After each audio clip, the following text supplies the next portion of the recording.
tenido la suerte de tener buenos amigos, gente que ha colaborado con este programa a lo largo del tiempo. Nos han acompañado los libros de los filósofos como Mark Fisher, como Bifo Berardi, el mismo Byung-Chul Han. Lo dijimos acá, han sido nuestros compañeros de ruta en estos 15 años, al japonés Fujita, al chino Yu Wik, bueno, a Eres Adem y tantos otros. Con esos libros hemos tratado de superar la angustia que genera un programa de radio de 2 horas. Y en ese camino lo conocimos hace mucho tiempo a Pablo Sigismondi, es un viajero de toda la vida y que conoce lugares que muchos analistas internacionales de política internacional desconocen. Pablo, ahí te voy a dar a abrir. ¿Cómo andás, Pablo? Un gusto. Hola, Omar, un gusto estar en tu programa, en esta radio, en esta casa. ¿Cómo andamos? Una enorme alegría siempre volver aquí, y más ahora que estás en tiempo de despedida. De despedida, ¿no? Con añoranza y con recuerdos, sí, y tantas lo estoy cosas. Diciendo porque me lo tengo que... Hoy dije, me quedan 2 semanas, hasta el 13 de diciembre. Y porque si no me va a ser mucho más duro cuando me tenga que ir y no tenga este programa.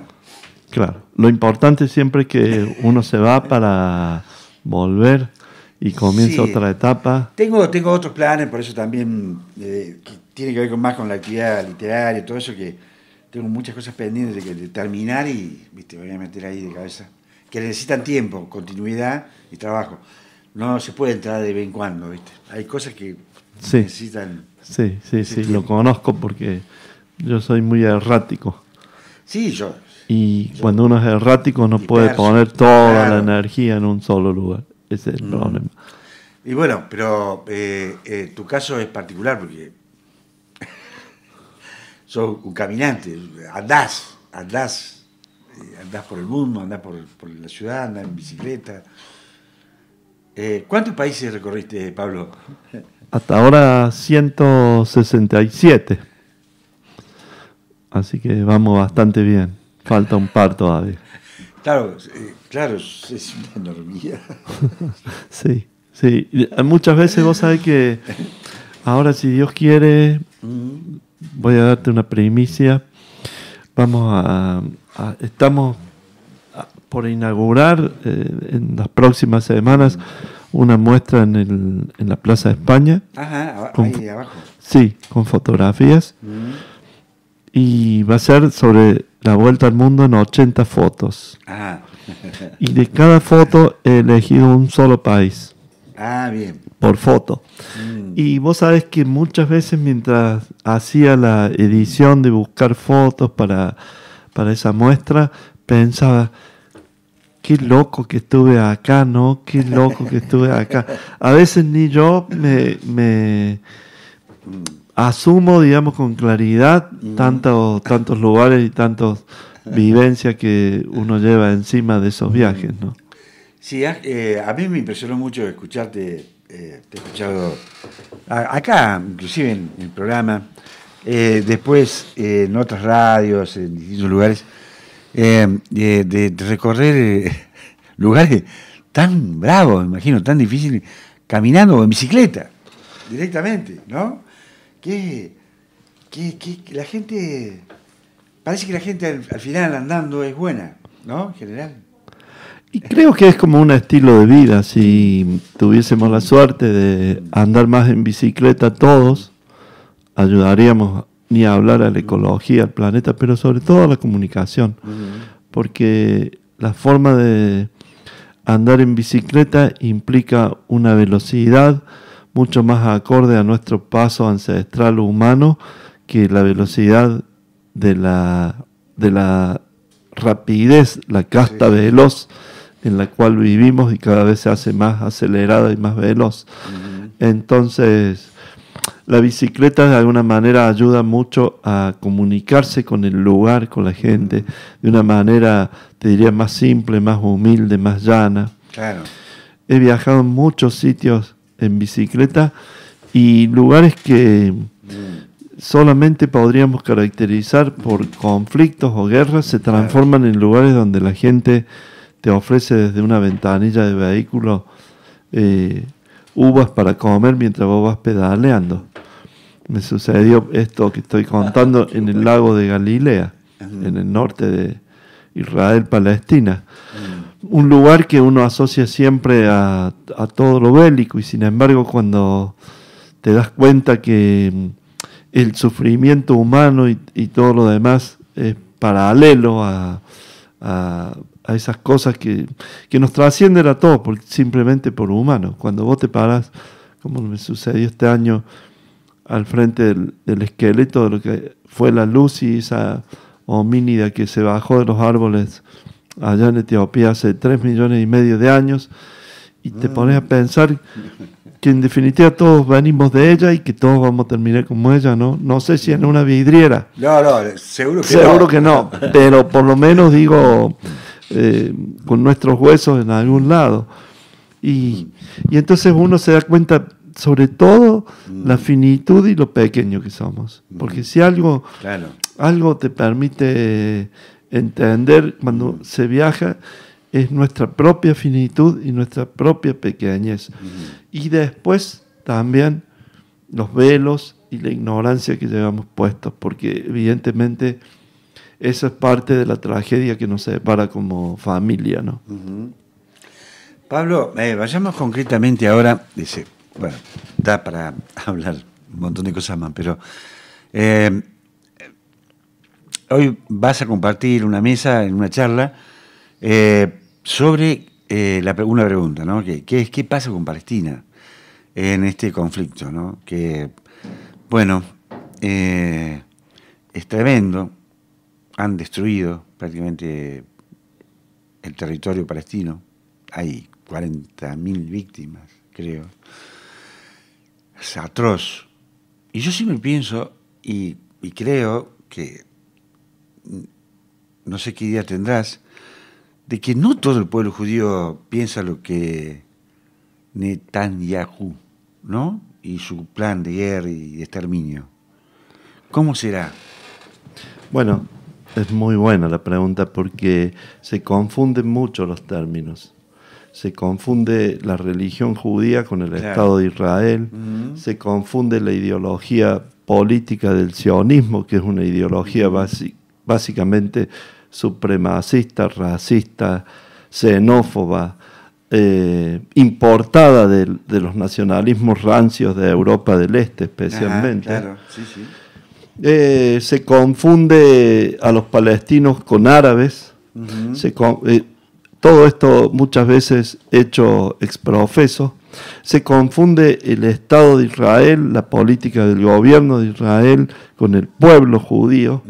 Y esto es uno de los grandes triunfos que ha tenido el sionismo. Es decir, el sionismo ha logrado sionizar de alguna manera la religión judía, ha transformado el judaísmo en una religión de paz ancestral de miles de años, que además es el origen común de gran parte de la humanidad a través del cristianismo y del islam, que son sus hijos y nietos.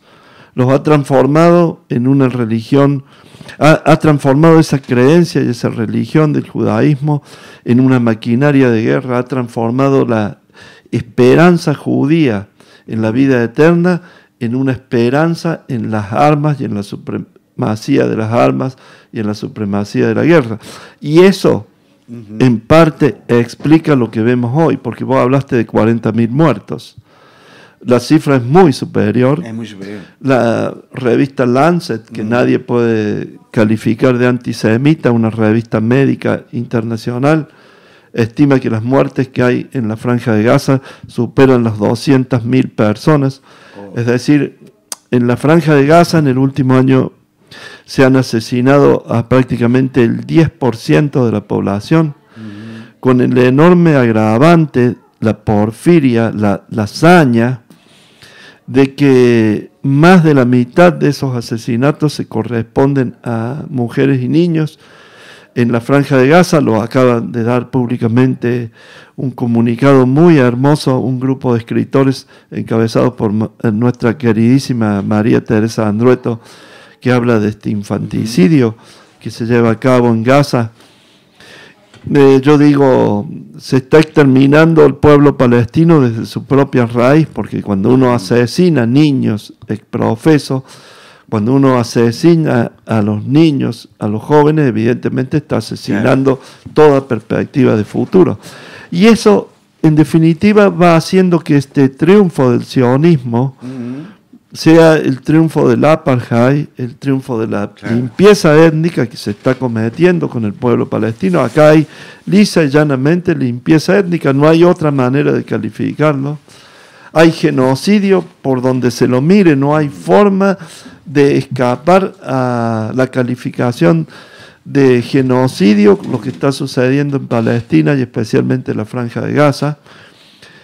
Hay una sociedad israelí que cada vez en esta demencia de sangre y de muerte, cada vez es como que pide más sangre y más muerte, especialmente después del atroz hecho del 7 de octubre del año pasado, que da una especie de carta blanca. Ahí hay un tema sí. que, Pablo, te quiero interrumpir ahí. Sí, por favor. Porque, a ver, los colonos, que les llaman, israelíes, ¿no?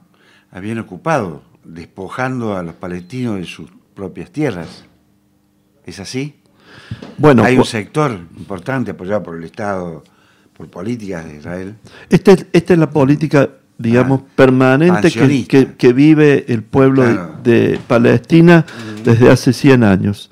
Es decir, nosotros celebramos el 29 de noviembre, el Día Internacional de Solidaridad con el pueblo palestino, porque es el día que en 1947 se produce la resolución 181 de las Naciones Unidas, que es la que parte el territorio palestino para crear el Estado de Israel moderno actualmente. Entonces, ya desde ese momento y anterior, incluso ya durante los últimos tiempos del mandato británico, comienza a operarse en el territorio palestino lo que podríamos llamar la limpieza étnica, es decir, a través del terror, la población civil palestina es expulsada, es destruida sus aldeas, es destruido sus campos, es asesinada en forma constante. Puedo dar datos duros. Se estima que entre 700.000 y 800.000 palestinos que vivían en 1947 en Palestina deben abandonar ese territorio como consecuencia de esa política que se agrava con el nacimiento del Estado de Israel en mayo de 1948. Es decir, acá ya tenemos lo que los palestinos llaman la Nakba, la tragedia, que justamente es ese día 29 de noviembre, porque ya desde el propio nacimiento del Estado de Israel estamos hablando de 700, 800 mil personas que son expulsadas de su tierra.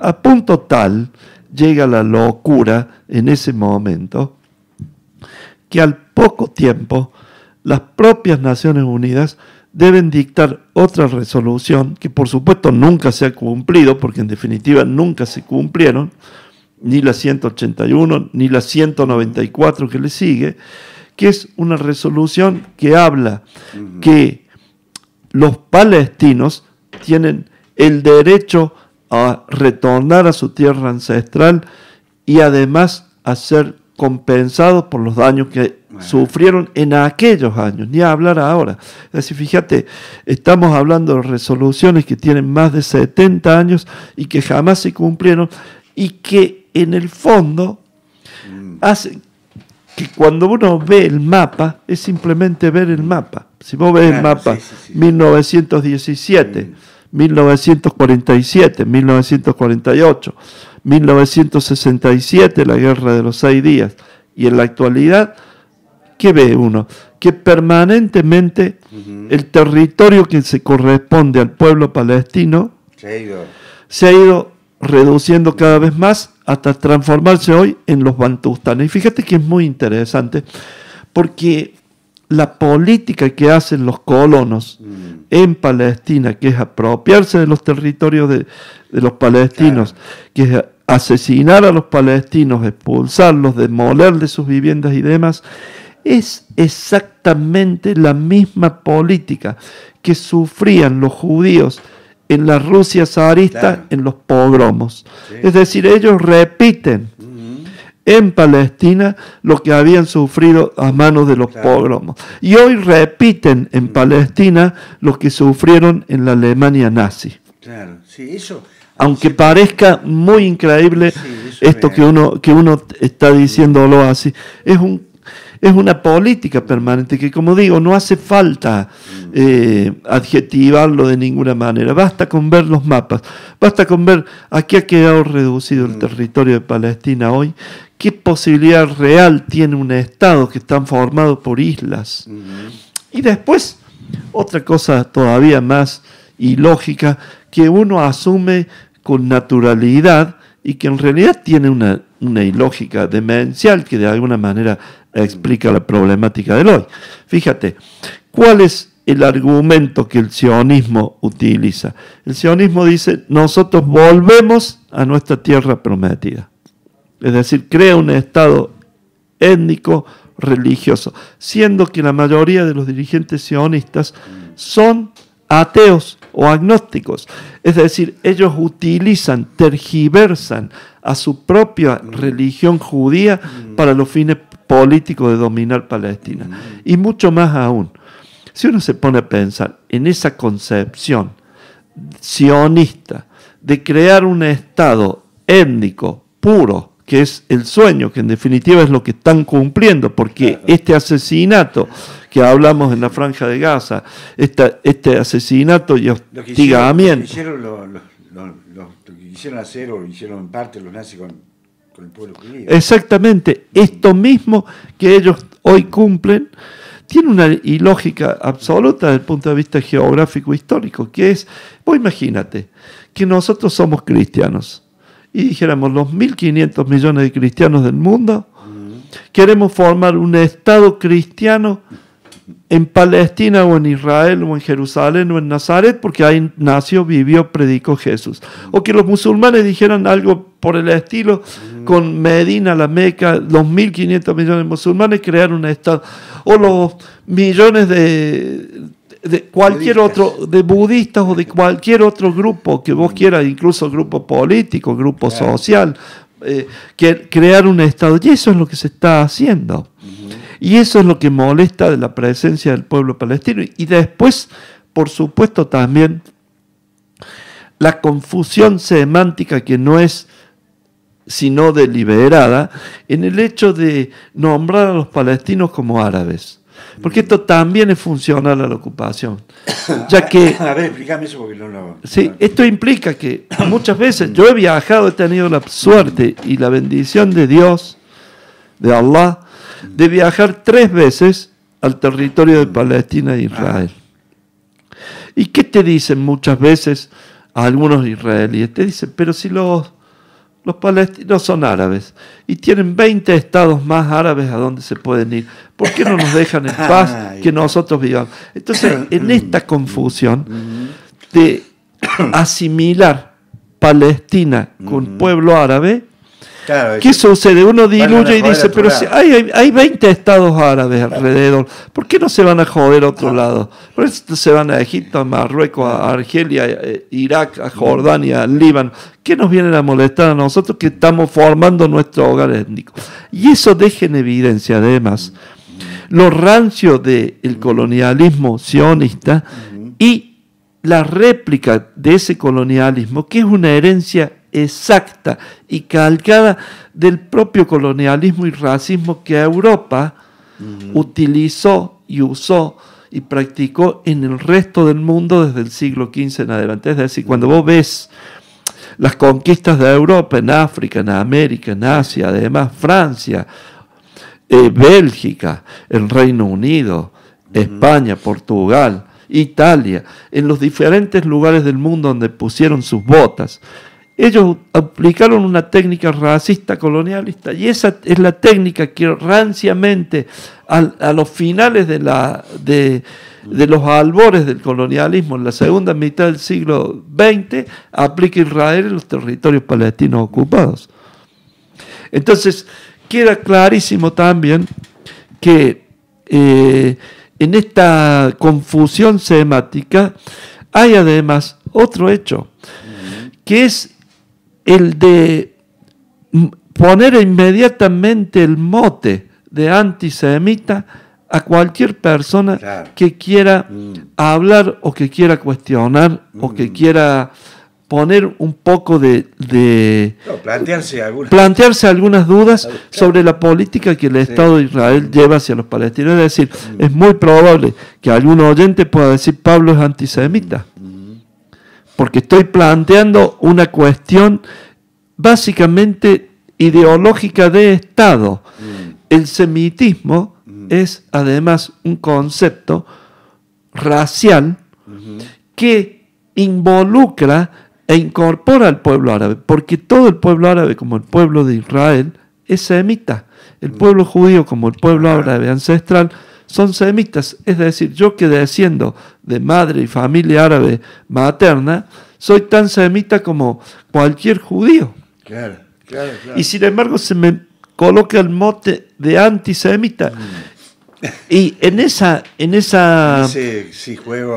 juego perverso de las palabras, también se asocia como que vos sos antisemita y sos nazi, y además estás negando la Shoah, estás negando el Holocausto. Es decir, se hace toda una ensalada que en definitiva justifica y permite la continuidad de esto que estamos viviendo hoy. Que esto es lo que estamos viviendo hoy: xenofobia, racismo, aniquilamiento completo de un pueblo, limpieza étnica, apartheid, y como dice la carta esta que menciono, genocidio, infanticidio.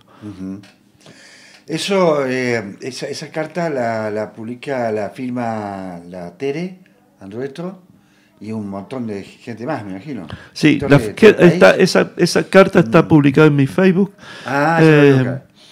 Está firmada por gente de España, gente de otros países, gente de Latinoamérica, gente de Argentina, por supuesto, justamente porque hace hincapié en este concepto que estoy diciendo, que en realidad no es que caen de casualidad o por error una bomba en un hospital, una bomba mata a los niños en la escuela, mata a los niños, mutila. Eso es un plan absolutamente deliberado. Hacer mierda toda la estructura, la provisión de agua, destruir los hospitales, las escuelas, es crimen de guerra. Es crimen, pero ninguna duda. Pero nunca había una cosa tan, por lo menos en los últimos tiempos, las guerras han sido, sobre todo Estados Unidos, ¿no? Digo, en invasiones, ese tipo. Bueno, han atacado lugares estratégicos, sí. Pero este ensañamiento con los lugares se están curando a alguien, se está muriendo a alguien, le está dando salud a su vida y vos le tirás una bomba arriba. Una cosa. Sí, y en ese proceso de deshumanización, porque en definitiva esto es una deshumanización, es una derechización, es un nazismo, un fascismo. En definitiva, fíjate que lo hemos visto y lo vemos. Van a gloriarse haciéndose selfies sobre cadáveres o destruyendo aldeas o destruyendo minaretes y mezquitas. Es horroroso realmente. Sí, ¿cómo ves, Pablo, todo el quilombo que también no debe ser nada sencillo, el tema de Hezbollah? Ahí. Sí, acá, digamos, hay que entender que toda la región es un polvorín, porque esto se extiende al Líbano con el Partido de Dios, el Hezbollah, eso se extiende a los hutíes que actúan en el Yemen, se extienden a las milicias pro-iraníes en Irak, se extienden a las milicias también en Siria, lo que nuevamente comienza ahora a rebotar la guerra civil en Siria, que también es un hecho verdaderamente monstruoso, atroz. Se extiende a Irán, Es decir, hay todo un polvorín en la región del Cercano Oriente, con el agravante muy claro que la región tiene armas nucleares. Sí. Y esto no sabemos realmente hacia dónde dispara. Hoy es muy difícil hacer proyecciones, pero si uno tiene en cuenta a nivel internacional el triunfo del presidente Trump en Estados Unidos, la derechización de la política internacional en gran parte de los países, la xenofobia, el miedo a la inmigración en Europa, los partidos de derecha, extrema derecha, que van ganando cada vez más terreno en la propia Europa, en nuestro continente, en nuestro país, el hacer oídos sordos. Acá creo que lo más triste que nos puede pasar como humanidad, como sociedad, pero sobre todo como humanidad, es dar vuelta la cara y hacer de cuenta que no está sucediendo nada. Acá está sucediendo. Por eso es que también invitamos a esta actividad de hoy, porque de alguna manera sabemos que aportamos un granito de arena en la cuenca del Océano Pacífico. No vamos a solucionar el conflicto, pero no queremos quedar cómplices, queremos por lo menos tener nuestra mirada humana, mirada, porque además nosotros como pueblo argentino, querido Omar, tenemos una comunidad maravillosa de árabes y de judíos, una comunidad que ha convivido en paz durante siglos. Y una comunidad que ha convivido en paz como convivía en paz en Palestina hace 100 años atrás. Es decir, si vos te pones a pensar, el conflicto que hoy estamos analizando es un conflicto absolutamente moderno. Claro. En el judaísmo tradicional, el Islam es tan respetado y venerado como su propia religión. Es decir, esto de hacer además en la confusión y en la ensalada, ponernos en contra a los creyentes de una o de otra religión, es también parte de ese juego macabro que se está llevando a cabo, ¿no? Querido Pablo, bueno, se me terminó el programa. La verdad, es muy interesante escucharte. Así que vamos a reiterar la información, la tengo por acá. Hoy, 18:30, 6:30 de la tarde, en el Centro Cultural Córdoba, ahí cerca del Carafa, en el Poeta de Lugones, el 400, van a estar Jorge Yasser, que es referente palestino acá en Córdoba, Pablo Sigismondi, que lo tenemos aquí, y Gabriel Sibinian, que es sociólogo y coordinador de la Cátedra Libre de Estudios Palestinos en la UBA, Buenos Aires. Sí. Habrá música también, Ismael Adish y el grupo Al-Hakima, ensamble, y danza, también ballet de Casa de Danza, directora Carla Dolcini. Bueno, es entrada libre, ¿no? Sí, entrada libre. Recomendamos ir con tiempo, probablemente haya mucha gente. El lugar es hermoso. El lugar es muy grande, es hermoso. Quiero simplemente para aportar un rayo de esperanza al final. En esos viajes que he realizado por Israel y Palestina, siempre he encontrado hermanos y gente maravillosa. Y siempre he encontrado también gente dentro del propio Estado de Israel, maravillosa, que se da cuenta que están viviendo en una especie de manicomio colectivo y que asumen que hay que tomar otro camino. Quiero nombrar, honrando profundamente, a la profesora Nurit Pelet, a Lea Rachel, una cineasta muy comprometida con la causa de la paz, a Margarit, otro palestino, otro israelí muy comprometido con la causa de la paz y con la causa del entendimiento y el diálogo con el pueblo palestino, porque está clarísimo que la solución no es este aniquilamiento al que estamos yendo. Esto es simplemente una bisagra en la historia que va a quedar como algo de los tantos capítulos horrorosos que hemos tenido como humanos, pero seguramente en algún momento los dos pueblos van a volver a abrazarse y a convivir. Pablo Sigismondi, muchísimas gracias. Nosotros de esta manera Nos despedimos, se nos terminó el programa, nos vamos con, a ver, Sissoko Balaké. Ya vamos, Balaké, Sissoko y Vincent. Con ellos, sí. Bueno, lindo programa. Hasta mañana, sean felices, disfruten lo que se pueda. Hay que hacer un esfuerzo.